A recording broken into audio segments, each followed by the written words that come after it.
Do not do this in court when facing a narcissist, or you'll lose more than the case. Stop letting your mind run in circles.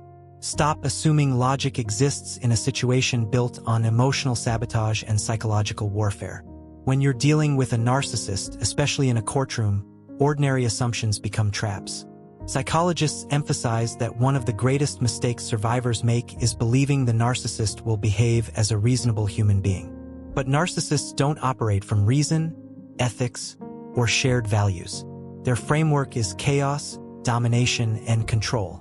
And when you apply normal logic to someone who thrives on disorder, the result isn't clarity. It's confusion, anxiety, wasted resources, and emotional burnout. I want to spare you that pain. So consider this a warning wrapped in understanding. There are 3 habits you must stop immediately if you're facing a narcissist legally, emotionally, or strategically. Before we dive in, breathe. These insights aren't just legal strategies, they are psychological survival tools. Many experts, including trauma-informed lawyers and clinical psychologists, agree. You cannot engage with a narcissist as if they share your morality. They do not. And if you continue using empathy and fairness as your compass, you will lose ground, rights, peace, time, and sometimes even your own identity. So if you haven't subscribed yet, do it now. Not because I need the number, but because education is armor in battles like this. Knowledge is the thing that breaks the trauma fog and restores personal agency. Now let's begin. The first behavior you must stop is assuming narcissists think like you do. This belief, usually subconscious, is one of the most damaging illusions survivors carry. Narcissists do not prioritize fairness, truth, peace, or even their children's well-being. Multiple psychological studies confirm that narcissistic thinking revolves around ego preservation and power acquisition. These individuals don't seek resolution. They seek dominance. They don't calm environments.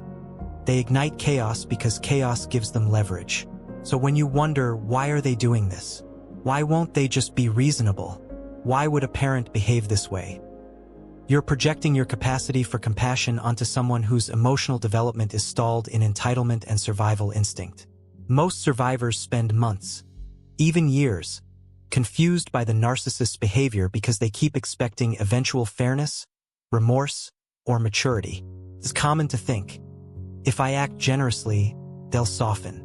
If I show empathy, they'll recognize I'm reasonable. If I compromise early, they'll meet me halfway later. But narcissists don't reciprocate, they exploit. A clinical psychologist once said, "To a narcissist, kindness is currency, and the moment you give it, they spend it against you." Generosity doesn't build goodwill, it signals vulnerability. I once had a client call me in disbelief, listing outrageous behaviors her narcissistic ex had just committed. She kept repeating, "Can you believe he did this?" After listening carefully, I finally answered, "Yes, I can believe it." The real question is, why can't you? Because she had already described his patterns for years. The only person refusing to accept reality was her. Maya Angelou's timeless wisdom applies painfully well here. When someone shows you who they are, believe them the first time. Narcissists don't evolve into better versions of themselves just because a relationship ends.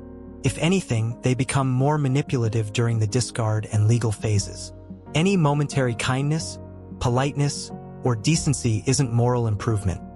It's strategy. A narcissist's temporary cooperation is a negotiation tool, a setup for future exploitation, or a method to trigger hope and reopen emotional access. What does supply look like in this phase? It may be the attention you give them when you're frustrated, the panic they sense when they destabilize your life, or the emotional reaction you can't help but show. Even your confusion feeds them. To them, your upset proves they still matter. And while you're asking, why would someone do this? They are smiling inside because your emotional reaction confirms their psychological relevance. By the time survivors finally recognize harmful intentions, the narcissist has often already secured advantages: custody leverage, financial positioning, social credibility, or emotional destabilization. Courts, workplaces, and relationships are all battlegrounds where confusion equals lost ground. The price of misunderstanding can be devastating. Financial losses, health deterioration, shattered self-worth, or years of legal conflict. So here is the first shift. Stop expecting emotional logic from a psychologically fragmented person. When they behave like themselves, document it. When they lie, manipulate, or attack, write it down. Don't argue. Don't defend. Don't react for their benefit. Simply record, breathe, and remind yourself, thank you for the evidence. Your documentation becomes your shield. Your silence becomes strategy. Your emotional neutrality becomes power. Because courts don't want your pain, they want patterns. They want timelines. They want facts, not crying, not chaos. Now, the second mindset you must release is believing the judge will automatically recognize the truth. So many survivors cling to the idea that all they need is their day in front of a judge and everything will become clear. But judges are not mind readers. They deal with limited time, filtered evidence, and competing narratives, and narcissists excel at storytelling. They are experts in facade management. They weaponize innocence. They rehearse pity, outrage, sincerity, and victimhood with unsettling precision. Meanwhile, you may still speak from raw emotion because you're telling the truth, not performing it. But court isn't about truth alone. It's about presentation, clarity, structure, and evidence. And in that arena, the narcissist naturally excels unless you learn to out-strategize them. And yes, you must be better. And before we close this chapter, there's one final truth you must cement in your mind. Healing after battling a narcissist is not just about winning a case or gaining custody or securing assets. It is about reclaiming your mind, your identity, and your internal narrative.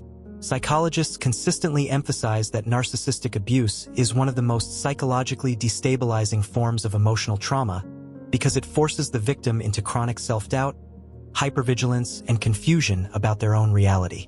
This is why Dr. Ramani Durvasula repeatedly warns survivors that the residual psychological war continues long after the narcissist is physically gone. They may lose access to your life, but the imprint of their manipulation can live in your nervous system if unaddressed. The body keeps score, as trauma specialist Dr. Bessel van der Kolk explains. Survivors often experience fight-or-flight responses triggered by emails, legal documents, messages, or even silence. The narcissist knows this, and they bank on it. Their chaos is not random. It is intentional psychological warfare designed to keep you reactive, emotional, and disorganized. Because as long as you're overwhelmed, they maintain power. This is why strategic calm becomes your greatest psychological weapon. When they escalate, you steady your breathing.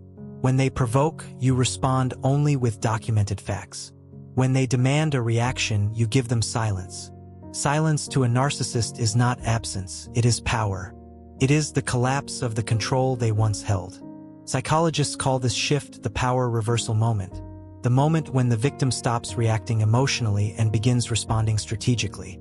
Narcissists sense this change immediately, and it often triggers what experts call narcissistic injury, a psychological wound caused by losing admiration, compliance, or control.